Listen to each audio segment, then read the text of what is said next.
Hi there guys, Bowlington here, and today I would like to welcome you to our 1,000 subscriber vlog special. Today we're going to be answering some questions that you guys have asked me that I asked you guys to put in the comments of a recent Forbidden Ant Farm.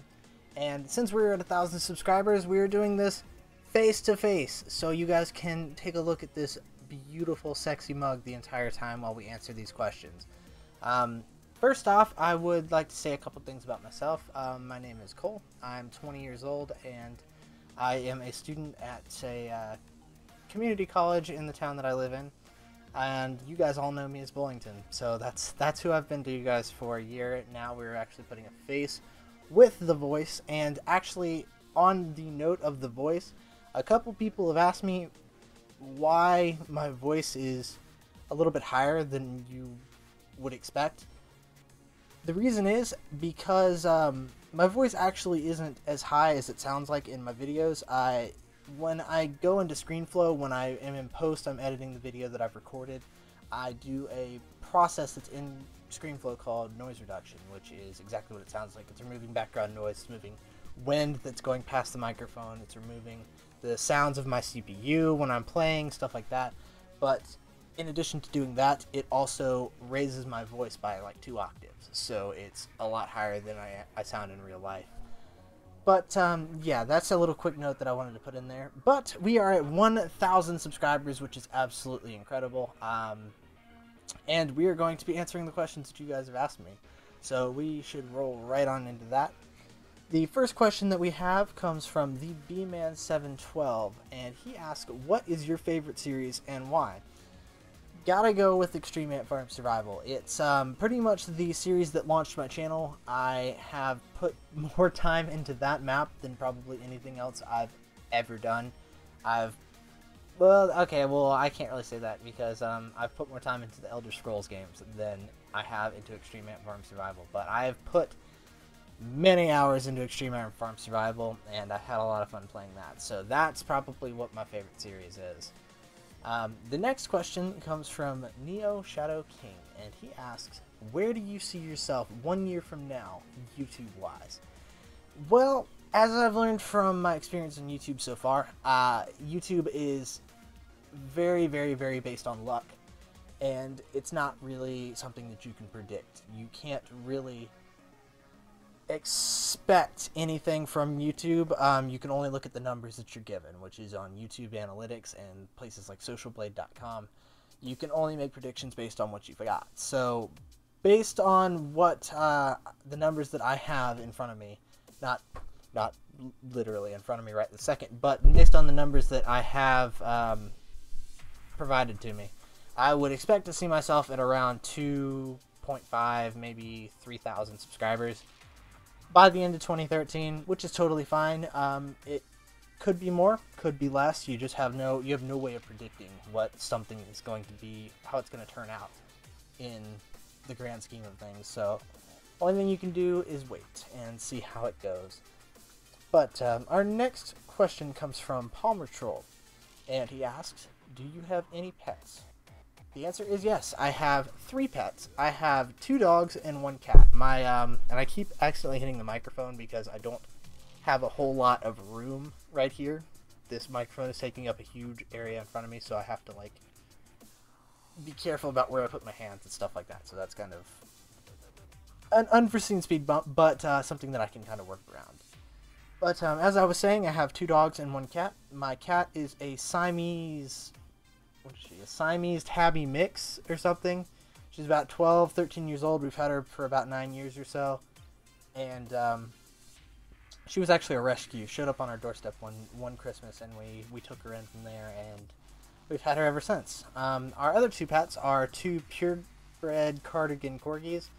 They are brother and sister. They're about 3 years old. The female's name is Callie, and the male's name is Gus. They are freaking adorable.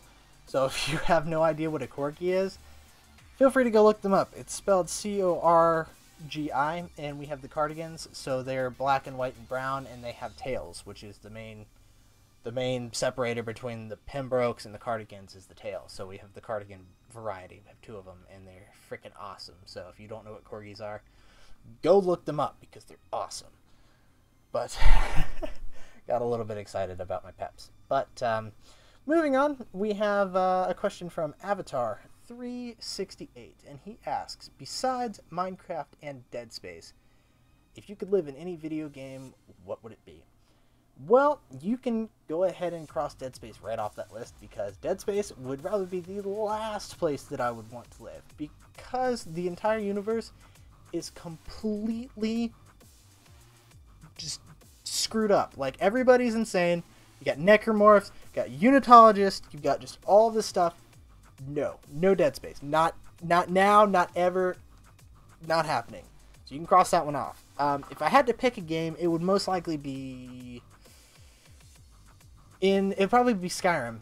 Anything along the Elder Scrolls series, because that's a pretty cool universe, and in that universe, you basically, no matter who you are, you have the ability to make yourself great by just adventuring and questing and all this kind of stuff. So it's probably Skyrim. Skyrim is the one that I'm probably going to go with, because, I mean, who wouldn't want to just be such a badass that you could walk up to somebody on the side of a mountain and unrelenting force them off the side of the mountain, like a bandit or a reaver or something like that? That would just be freaking awesome. You could just blow somebody off the side of a mountain with the sound of your voice, and that is pretty enticing to me. And I would like to think that if I lived in Skyrim, that I would be the Dragonborn, because I mean, just think about it. If you lived in Skyrim, wouldn't you want to be the Dragonborn? You would want to be this awesome, super powerful person that it is the destiny to save Skyrim and all that kind of stuff. That would be pretty awesome. So I'd like to think that if I lived in Skyrim, that I would be the Dragonborn. So that's what I'm going to go off of. If I lived in Skyrim, I'm the Dragonborn. Deal. That's one of the more fun questions. Funner is not a word. But moving on, we have a question from Jay Schwartz 274, and he asks, "Are you aiming for being a big channel?" And I guarantee that if you ask any YouTuber this question, they will give you the same or a very, very similar answer. And the answer is yes. I'd love to be a bigger channel. Anybody who's a YouTuber would love to be a big channel with 100,000, 200,000, 500,000, million subs, anything like that. Everybody wants to be that. But the reality of YouTube, as I said before, is that YouTube takes a huge amount of luck to get anywhere. Like, my channel wouldn't even be remotely close to where it is right now. I'd probably be at like 250, 300 subs by now, had Ant Venom not by some random chance found one of my Extreme Ant Farm videos, and had I not put the time to make the episodes back then. So Ant Farm is something that I've always tried to present with the highest quality possible, and but even back then I had an outro, I had an intro. I didn't have an intro, actually. I had an outro, and I had some pretty good production methods for how I made it and all that kind of stuff. So I like to think that me putting the extra time into making that series a little bit better than just a common run-of-the-mill video, something like that. I like to think that's part of the reason that my channel is where it is today. That, and I've gotten extremely lucky with a lot of things on YouTube, and YouTube is about 75% luck, 25% skill to me. So that's actually, that's not even, I'd say it's 50% luck, 25% common sense, and then 25% skill. So I think that's a pretty good way to sum it up. But yes, I would like to be a big channel one day. Not expecting miracles, not expecting to be 1 million subs or anything like that. I'm pretty much just happy with whatever I'm handed. So that's pretty much where I stand on that. Alright, so our next question comes from the Sweet Corp, and he asks, if you could be in one YouTuber's video, who would it be?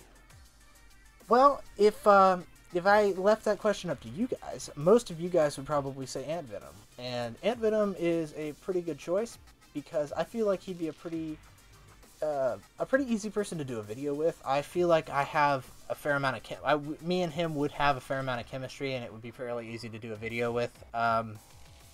And we also, several people have told me that I sound and I think like him, so I'm thinking that would probably add to a video if we were able to do one.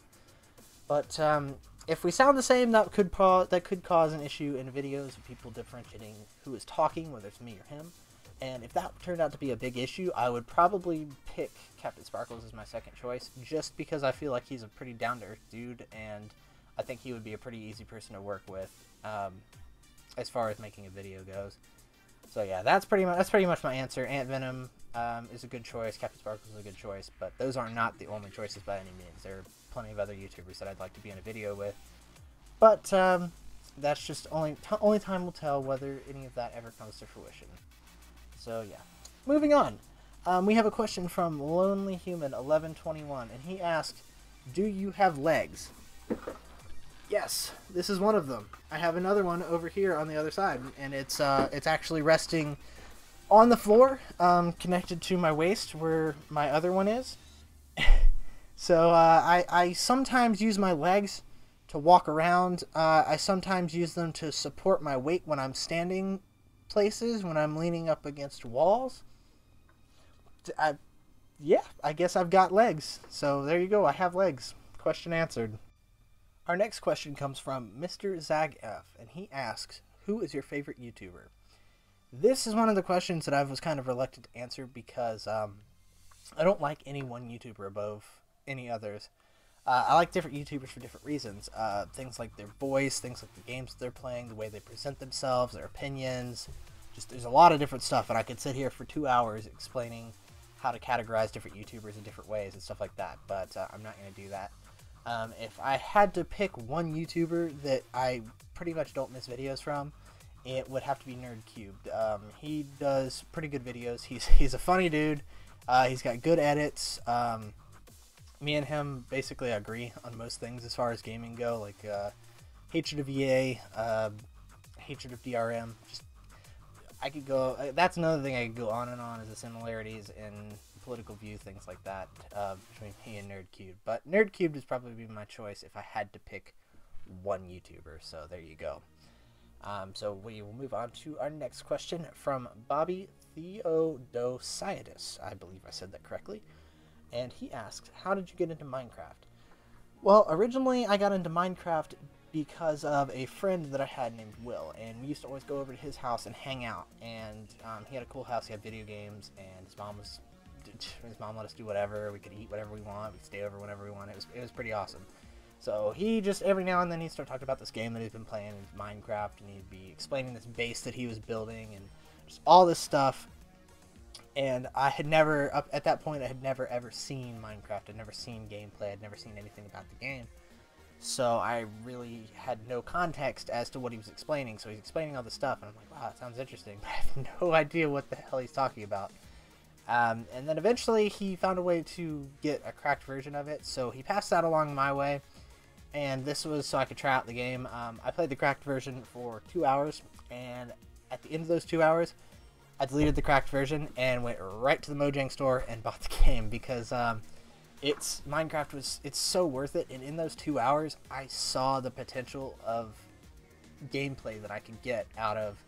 At the time, it was $10 when you bought it, when it was an alpha, if I remember correctly. So I just saw this vast amount of potential gameplay that I could get out of a game that was only costing me $10, which is pretty incredible. And I definitely jumped on it.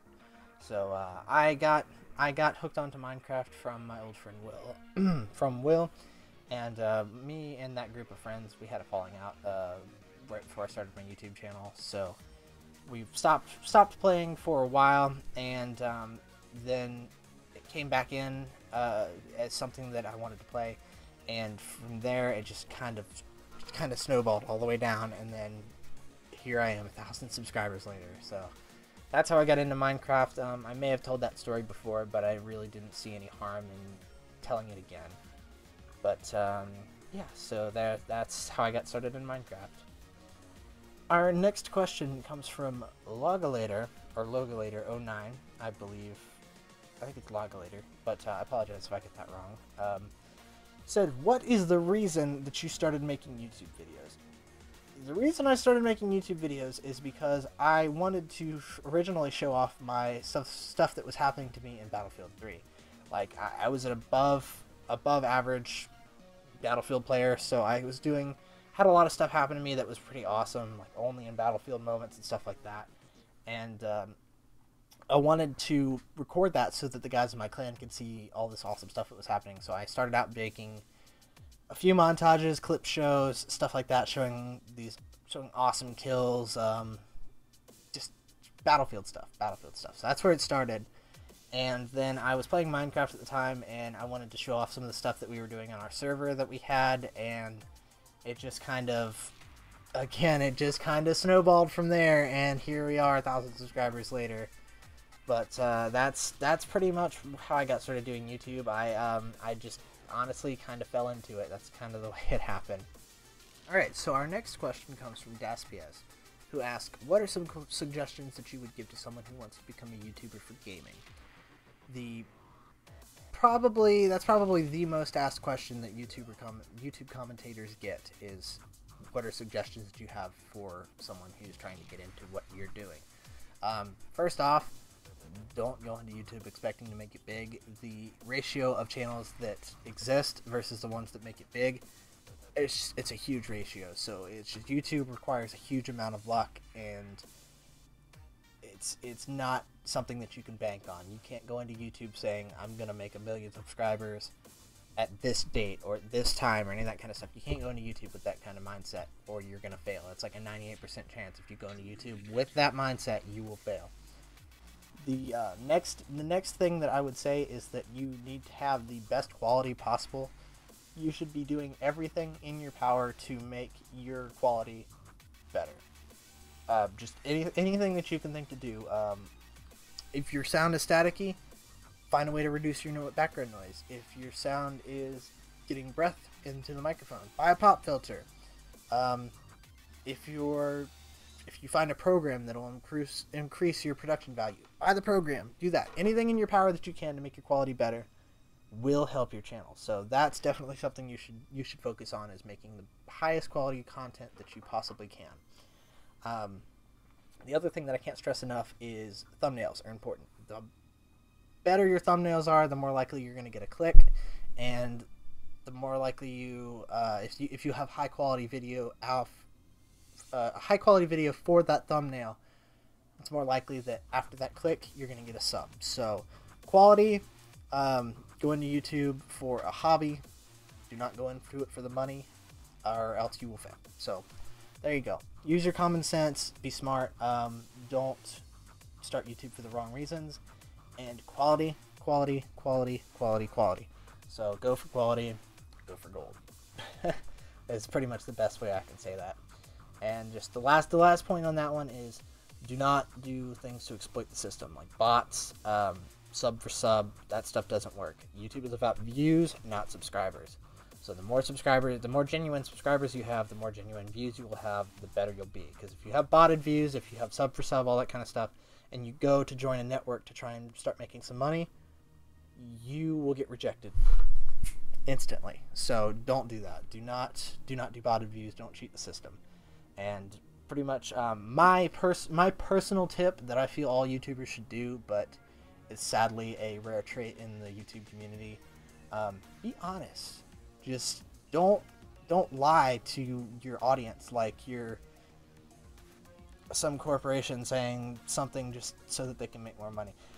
Be honest. Like I've pretty much built my channel on being honest with you guys. So every time, like, if somebody asks me something, I'm gonna give them a straight up answer. I'm not gonna give them a bullshit something just to cover my ass until I think of something better. I'll just tell you what's up. Like, if I'm not posting a video, I'll tell you why.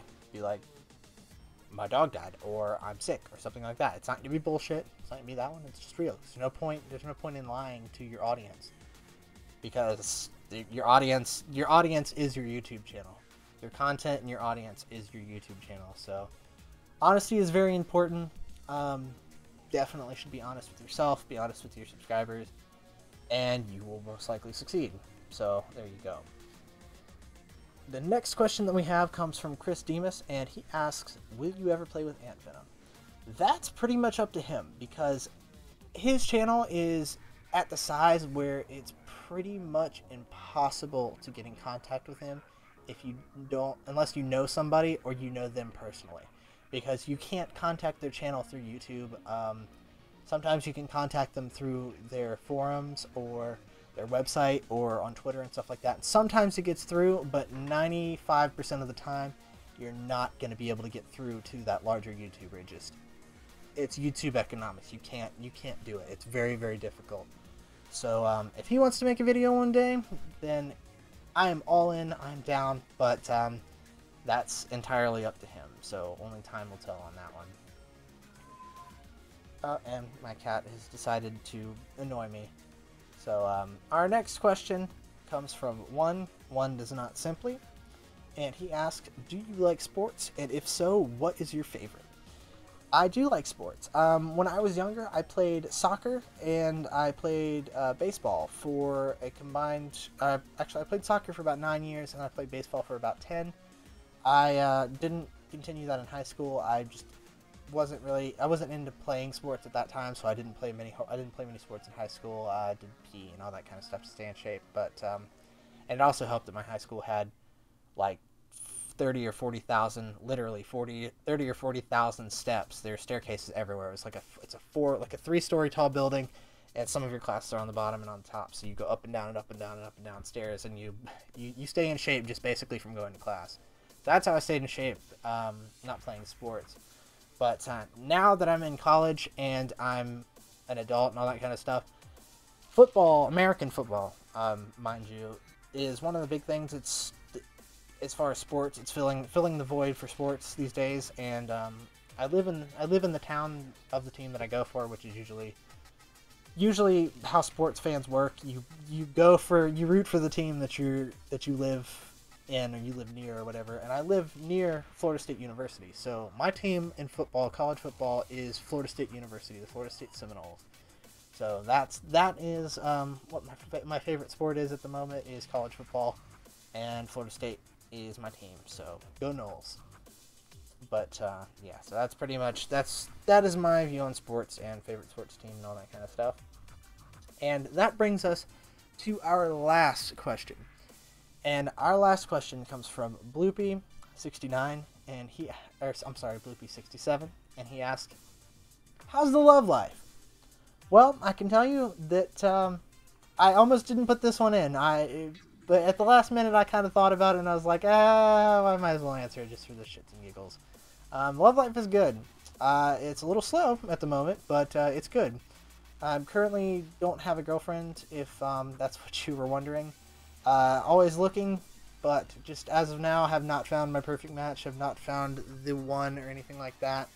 But I have dated some cool girls in my life, and I have definitely had my fair share of fun. So that's pretty much the way that goes. So that's pretty much all the questions I've got. I hope you guys have enjoyed this. It's been a long time coming, and I had a lot of fun putting this together, looking through the questions, thinking about how I was going to answer them. I may be doing face cams for series in the future, but I will let you guys dictate how often you want to see this beautiful, sexy mug right here. You can leave that in the comments down below, and that's pretty much it. You can leave comments down below about anything that I've talked about, whether you agree, disagree with me, what you think of the face behind the voice, and that's pretty much it. So I would like to thank you guys for watching. For 1,000 subscribers, and finally showing off the face, this is Bowlington, signing off.